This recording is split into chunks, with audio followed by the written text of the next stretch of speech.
O'zbekistondan lanka olib keltirdim. Lanka o'yini. Lanka uz deb qo'yilgan. Bokslari ham juda chiroyli qilingan. Mana. Buni o'rtog'im menga Uzun marketdan olib jo'natdi. Mana langa, super langa. Bu yoqda qanaqa o'ynashlarini ham, har xil usullarini ko'rsatgan. Juda chiroyli g'oya. Qaranglar, lanka uz. Langa. Uni o'rtog'im o'qiganda, uni lanka deb o'qiganda, nima qilasiz buni deydi.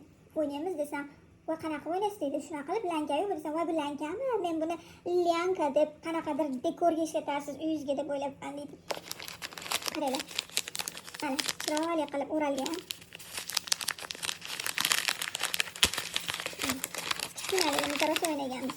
Buni bolalarim bilan Amerikada o'ynamoqchimiz. Qaranglar, bu yoqda qo'rg'oshin. Bu menimcha haqiqiy junmas nimadir. Lekin nimalargadir dekor qilib ishlasa ham bo'ladigan ekan, qani. Qilib ko'ramiz qanaqa turadi.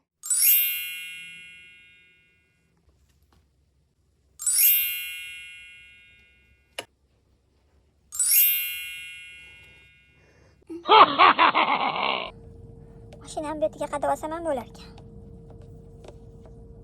Kichkina o'g'lim ko'rib, "Voy, bu mushugimizni junidan qildingizmi?" deydi. Bir xil mushugim bo'lib. Ketib, xolos.